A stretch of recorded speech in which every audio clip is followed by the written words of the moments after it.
Sejam bem-vindos ao programa Agenda 21 em Ação, uma realização da OSCIP Pira 21, Piracicaba realizando o futuro, uma organização que planeja, impulsiona e monitora o desenvolvimento sustentável de Piracicaba em conjunto com a população para tornar a nossa cidade um excelente lugar para se viver. Esse programa é uma parceria da OSCIP Pira 21 com a TV Unimap. E na edição de hoje vamos abordar uma das áreas essenciais da Agenda 21 e da cidade de Piracicaba, a saúde. E para conversar com a gente sobre esse assunto, a gente convidou o Dr. Osmar Gaiotto, que é oftalmologista, presidente da Associação Paulista de Medicina Regional de Piracicaba e secretário de comunicação da OSCIP Pira 21. Dr. Osmar, seja bem-vindo ao programa. É um prazer estar aqui com os telespectadores da TV Unimap, poder falar um pouquinho de uma coisa que a gente está sempre envolvido há muitos anos, que é a saúde. Maravilha. E também com a gente a Rosa Moraes, que é secretária e revisora da Agenda 21 de Piracicaba e agora é entrevistadora do programa Agenda 21 em Ação. Então, Rosa, agora a palavra fica com você. Bom, vamos dar início falando sobre saúde, que é um momento, eu acho que é um momento que nós estamos atravessando hoje, é o ponto que mais aflige a nossa população.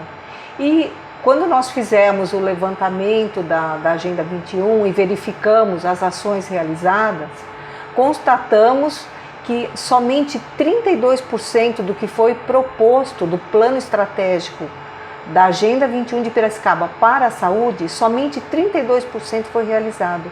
E esse é um número pequeno. E aí eu pergunto aqui ao Dr. Osmar, por que se fez tão pouco pela saúde, que é um tema essencial no município? Olha, Rosa, a gente precisa olhar a saúde como uma questão evolutiva. Você se lembra, em 2001, quando os 300 conselheiros constituíram a primeira agenda, o Piracicaba 2010, nós tínhamos uma série de demandas na saúde, na segurança e educação em todos os setores. Posteriormente, por volta de 2006, que foi feita a primeira revisão, uma parte daquelas demandas, daquelas ações tinham sido contempladas. Porém, nesta revisão, que foi muito mais ampla, teve a presença de doutores, de alunos de pós-graduação aqui da Faculdade de Administração da Unimap, ela realmente levantou uma questão que precisa ser muito observada. Apenas 32% em média das ações foram desenvolvidas. Eu tenho para mim que um dos fatores que levaram a essa situação, sem dúvida, foi a insuficiência de recursos. A saúde pública, ela depende muito de recursos, principalmente do governo federal, para que as ações sejam implementadas. Veja, a saúde em Piracicaba, nós podemos falar isso em termos regionais, mas de Piracicaba nós temos dados aqui no próprio planejamento, que ela está investindo em torno de quase 30% ou até mais do seu orçamento na questão saúde. E ainda é insuficiente. Por quê? Ela acaba tendo que colocar os seus recursos que seriam para outras áreas na saúde por insuficiência de investimentos do governo federal. Então, o recurso fica basicamente para o custeio. E para investimento, fica muito difícil. Então, eu creio que ao longo do tempo, se a gente tiver uma perspectiva histórica, isso tende a aumentar. O segundo fator é a falta de integração entre a saúde pública e a saúde suplementar. Então, vamos dar exemplo, vai ter uma ação de prevenção do diabetes. Essa ação é desenvolvida no serviço público. Paralelamente é desenvolvida nos serviços, nos convênios, saúde suplementar. E até entidades privadas acabam fazendo algumas campanhas. Se todas essas entidades, e esse é o nosso desejo, elas estivessem juntas na Agenda 21, nós teríamos assim, otimização de recursos. Então, o que se gasta aqui e se gasta ali, eles teriam só um gasto e toda a população seria abrangida. Quando você fala em saúde, você não pode segmentar saúde suplementar, prevenção em saúde suplementar, porque todas as pessoas do município têm que ser atingidas no processo. Não só as pessoas que usam o SUS, ou aquelas que usam o convênio, ou aquelas que usam uma entidade privada. Então, essa reunificação, essa ordenação que está prevista aqui na agenda, eu acho que seria assim, racionalização de recursos para poder mais ações serem desenvolvidas. Dando seguimento a essa questão do balanço realizado na área da saúde, que se materializou em 78 ações para serem atingidas até 2025, eu gostaria que fosse colocado os pontos fracos, né, e os pontos fortes aí em relação à nossa saúde. Olha, a própria agenda, ela enumera inúmeros pontos fracos e pontos fortes. Vamos começar dos pontos fortes e dos principais pontos fortes, que são poucos os pontos fortes e muitos os fracos, né, evidentemente. Então, os pontos fortes que eu acho aqui em Piracicaba, na saúde pública, é a infraestrutura. Nós temos cerca de 70 unidades básicas de saúde, entre equipes de saúde da família, em torno de 50, e unidades básicas de saúde. Ainda temos os centros de especialidades de saúde da mulher, nós temos a atenção à criança, a atenção ao idoso, a saúde mental, a policlínica, o AME, ambulatório de especialidades.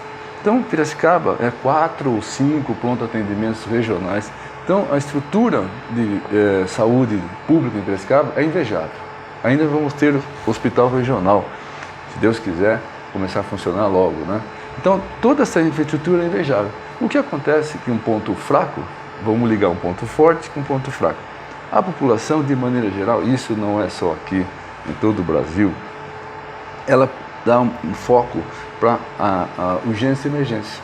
As pessoas precisam cada vez mais fazer exercícios físicos, frequentar os médicos de forma preventiva, elas precisam fazer caminhadas, elas precisam fazer uma dieta equilibrada, elas precisam fazer visitas com frequência ao ginecologista, se for mulher, ao urologista, se for homem, ao cardiologista, para ambos.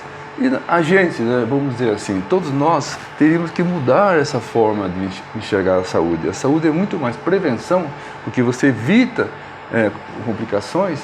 E onde as complicações, um infarto, um AVC, né, essas complicações têm um altíssimo custo para a saúde.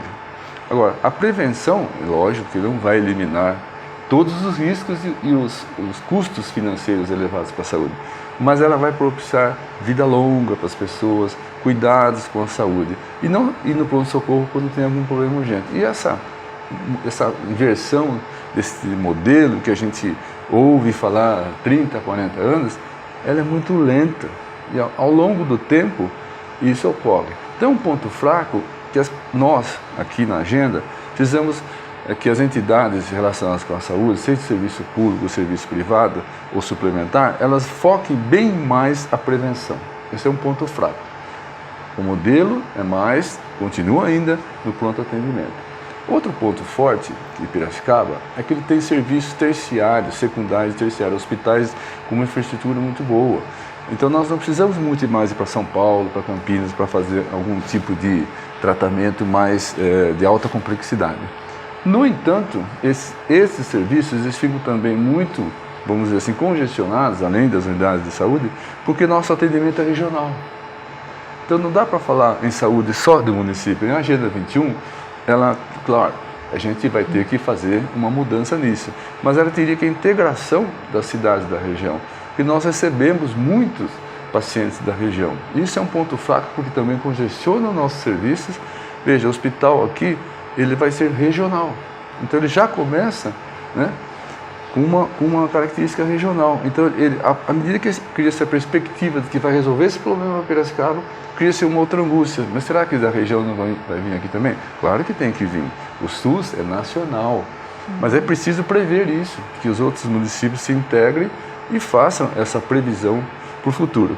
Outro ponto fraco, que agora decorre dessa estrutura, é a falta de leitos. Então nós temos aqui, apesar de toda essa estrutura, insuficiência de leitos. A gente vê na imprensa diariamente, não é vamos dizer, apanagem de um governo, de uma situação, há anos a gente vê isso, que falta de leitos, as pessoas reclamam de falta de leitos para internação, leitos de urgência e emergência. Isso foi minimizado com as unidades de, por exemplo, o Hospital Dia, o AME, ele faz cirurgias de rápida internação ou sequer tem internação ambulatorial. Mas ainda não é possível atender os leitos da maneira como a gente queria. Então, a insuficiência de leitos para o SUS é muito evidente. Outro ponto forte, agora para a saúde suplementar, é que os nossos hospitais nos convênios, na saúde suplementar, eles são muito bem estruturados. Então, nós temos aqui hospitais que são referências já nacionais. Recentemente, o Hospital da Unimed foi considerado um dos hospitais da potência paulista, um dos maiores hospitais do sistema Unimed. A Santa Casa também tem um bom hospital, o Hospital da Câmara. Então, nós temos aqui uma infraestrutura invejável. Mas olha, tantos hospitais bons com insuficiência de leitos. Então, nosso trabalho é despertar isso nas pessoas, né? Porque nós não somos agentes que temos o poder de fazer as coisas. Nós estamos olhando e levando para as pessoas uma visão crítica, no bom sentido, é claro, né? Então, como é que nós temos uma cidade com uma rede, uma infraestrutura invejável, que vai ter até a faculdade de medicina, e nós temos insuficiência de leitos? Então, essa é uma reflexão que a agenda promove, né? O que precisamos fazer para melhorar? E aqui tem algumas ideias, eu não vou me alongar muito, porque são muitos pontos fortes de fato, mas esses eu acho que são os principais. Agora, dentro aí dos pontos, né, dessas 78 ações, uma delas é em relação ao serviço de verificação de óbitos, Muito que eu bem acho que é um ponto que você fala, mas morreu. Não, mas isso influencia diretamente na saúde. E eu sei que... É um ponto importante que você tocou. Exatamente. Muitas vezes, você mesmo já disse, olha, a pessoa morreu, agora o que vai adiantar ficar fazendo ali autópsia, né? Às vezes as pessoas falam, não precisa de autópsia, não, coitado, morreu.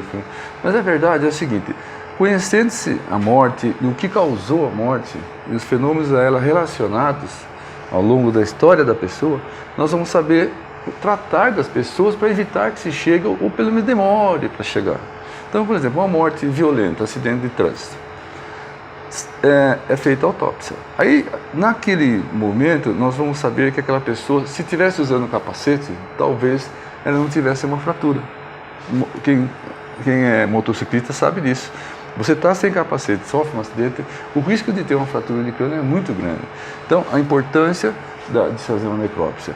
Ou então, determinado ponto da cidade, aquela esquina, Independência com uma outra rua, vamos dizer assim, de uma forma genérica, ali ocorrem muitos acidentes. E o registro disso e as autópsias do que ocorreram aquilo vão trazer para as pessoas que tratam da segurança uma opção de, olha, aqui precisa de um semáforo de uma forma diferente. Então, isso é uma contribuição para que menos mortes ocorram, né? Já as mortes naturais, nós não temos aqui o chamado serviço de verificação de óbito. Porque as mortes violentas são a área da segurança pública, Instituto Médico Legal. As mortes de casos naturais, elas estão no serviço de verificação de óbito. Então, houve uma morte de uma criança. Precisamos saber o que causou, se foi uma virose, se foi uma meningite. E ao fazer aquela necrópsia, nós podemos atuar preventivamente para que outras crianças não morram. Enfim, estudando-se a morte e tendo a verificação das causas de mortes naturais, nós podemos produzir situações que vão melhorar a vida das pessoas. Por isso que é importante saber do que ou foi a morte. Doutor Osmar, eu acho que um dos pontos abordados na Agenda 21, inclusive ele é um programa, né, um programa da Agenda 21, que é ampliar a disponibilidade das informações sobre saúde. Eu gostaria de saber o que poderia ser feito aí. Nós temos até a ideia de fazer um Disque Saúde. Qual a sua posição sobre esse assunto? Olha, eu acho que uma das formas das pessoas melhorarem a qualidade de vida, melhorar a atenção à saúde, é disponibilizar o maior número, e com qualidade, é claro, de informações sobre saúde. O Disque Saúde é interessante porque é um telefone que você liga perguntando.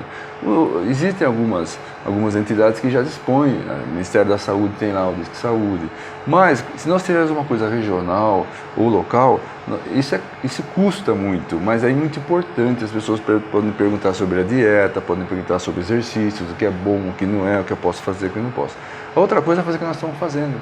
Quanto mais programas de TV, muito mais programas de rádio, quanto mais na mídia nós colocarmos informações.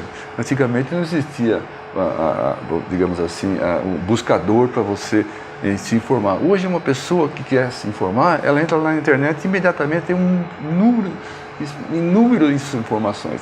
Mas eu acho que nosso papel é quanto mais produzir folders, livretos, livros. Esse livro aqui, por exemplo, tem tudo sobre a saúde nossa e na região que a gente precisa fazer. Então, quanto mais hoje desse tipo a gente fizer, mais informações, mais as pessoas vão exercer cidadania, que é se informar para melhorar. não é para apontar defeito, é para melhorar. Bom, nosso programa já chegou ao final. Queria agradecer ao Dr. Osmar. Muito obrigado, eu que agradeço o convite. Queria agradecer a Rosa também. E agradecer a você que acompanhou a Agenda 21 em Ação. E para você acompanhar esse programa e outros programas da grade da TV Unimap, você pode acessar o nosso site www.tvunimap.com.br. Obrigado e até o próximo programa.